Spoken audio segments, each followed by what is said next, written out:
സുഹൃത്തുക്കളെ, ഇപ്പോൾ നിൽക്കുന്നത് ചെമ്പങ്കണ്ടത്താണ്. ഈ ചെമ്പങ്കണ്ടത്ത് ഇന്നുണ്ടായ ഈ മഴയില് വലിയ വെള്ളപ്പാച്ചിലും മറ്റതൊക്കെ ഉണ്ടായിട്ടുണ്ട്. ഇത് പീച്ചിയുടെ ഇടതുകല കനാലാണ്. ഈ കനാലിന്റെ സൈഡിൽ നിൽക്കുന്ന മരങ്ങള് പലപ്പോഴും ഈ വേനലിൽ മുറിച്ചു മാറ്റാൻ ഇവിടുത്തെ നാട്ടുകാർ ആവശ്യപ്പെട്ടു. ഈ ആവശ്യപ്പെട്ടിട്ട് മുറിച്ചു മാറ്റാത്തതുകൊണ്ട് ഇപ്പൊ ഈ മരങ്ങൾ വീണ് ഈ കനാല് ബ്ലോക്കായി. ഈ കനാല് പൊട്ടി വെള്ളം ഡൈവേർട്ട് ചെയ്ത് പോയി കഴിഞ്ഞാൽ ഒരുപാട് വീടുകളും കൃഷിയും നശിക്കും.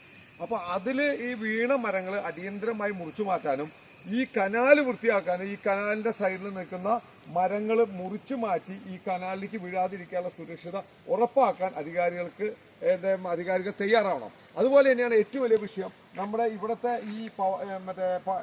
ഈ ട്രാൻസ്ഫോമറിന്റെ അടുത്തൊരു ഉണങ്ങിയ മരം നിൽക്കുന്നു. ആ ഉണങ്ങിയ മരം എത്ര കാലമായി നിൽക്കണമെന്ന് അറിയാം. ഇവിടെയുള്ള ആളുകൾ എല്ലാവരും, ഇവിടെ നിൽക്കുന്ന നാട്ടുകാരെല്ലാവരും ഒരുപാട് പരാതി കൊടുത്തു, KSEBക്ക് കൊടുത്തു, ഫോറസ്റ്റിന് കൊടുത്തു. ഇതുവരെ അത് മുറിച്ചു മാറ്റാൻ തയ്യാറായിട്ടില്ല. എന്തെങ്കിലും ഈ ചെമ്പങ്കണ്ടത്തുള്ള ഈ ട്രാൻസ്ഫോമറിന്റെ ഈ അരിച്ച് നിൽക്കുന്ന മരം വീണാൽ അതോടുകൂടി ട്രാൻസ്ഫോമറിന് അപകടം വരും. ഇവിടെ ഒരുപാട് ദിവസം വൈദ്യുതി മുടങ്ങും. നാട്ടുകാർക്ക് വരെ അപകടം ഉണ്ടാവുന്ന ഒരു അവസ്ഥയാണ്. എത്രയും പെട്ടെന്ന് ഇത് ഫോറസ്റ്റുകാരും ഇത് മുറിച്ചു മാറ്റാൻ തയ്യാറാവണം. ഇത് KSEB അതിനു വേണ്ട നടപടികൾ കൈക്കൊള്ളണം.